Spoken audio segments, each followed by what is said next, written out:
que ces personnes prennent conscience que cette pandémie est en train de faire vraiment un carnage. Prendre conscience de la réalité d'une situation ne demande pas d'être agrégé en compréhension.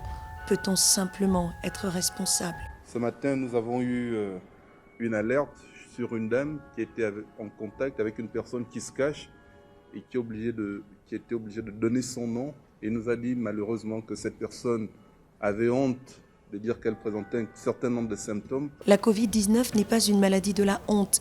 Commencer par accepter qu'elle existe aiderait à mieux y faire face. Si vous présentez un des symptômes de la maladie, il y a un numéro gratuit mis à votre disposition, le 1410. Plusieurs personnes qui ont été en contact avec un des cas sont recherchées par les services de santé. Comment arrive-t-on à cette extrême légèreté? En adoptant ce comportement, sommes-nous conscients de ce que nous mettons en danger tout un pays? Sommes-nous conscients de ce que nous élargissons la liste des criminels pourchassés quotidiennement par la police judiciaire et la Direction générale de la recherche? Peut-on éviter d'affaiblir le travail des professionnels de la santé et du gouvernement? Peut-on simplement être responsable? Le gouvernement peut prendre un certain nombre de mesures. Si les gens ne se disciplinent pas, nous pouvons nous retrouver dans une situation assez dramatique. Oui, vous devez rester chez vous. Oui, vous devez respecter le confinement partiel décidé par le chef de l'État, Ali Bongo Ondimba. Oui, vous devez éviter de vous serrer la main. Oui, vous devez éviter de vous embrasser. Oui, vous devez éviter les sorties inutiles. Oui, vous devez refuser les retrouvailles habituelles avec vos amis ou vos connaissances. Oui, vous devez rester chez vous, car il y va de votre propre santé et celle des autres. Oui, il faut éviter l'automédication. Oui, le Gabon n'est pas la Chine ou la France, entend-on dans la rue, mais le Gabon n'enregistre-t-il pas aussi des cas de Covid-19 ?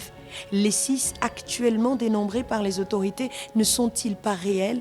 Ou là aussi, il faut que ces mêmes autorités qui luttent pour contenir la pandémie à travers le plan de riposte conçu prennent ces personnes malades et les exposent devant le Gabon et la face du monde. Que faut-il réellement pour que la prise de conscience soit collective et définitive? Qui a dit qu'en toutes circonstances, il fallait faire le Saint Thomas?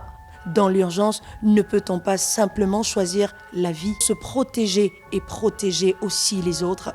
Si la Corée a réussi à contenir la maladie, n'est-ce pas parce que la discipline a fait place aux considérations partisanes et autres politiques? Des mesures rigoureuses seront prises pour punir toutes ces personnes qui mettent en danger toute une population. Gabonais d'origine et d'adoption, peut-on simplement être responsable?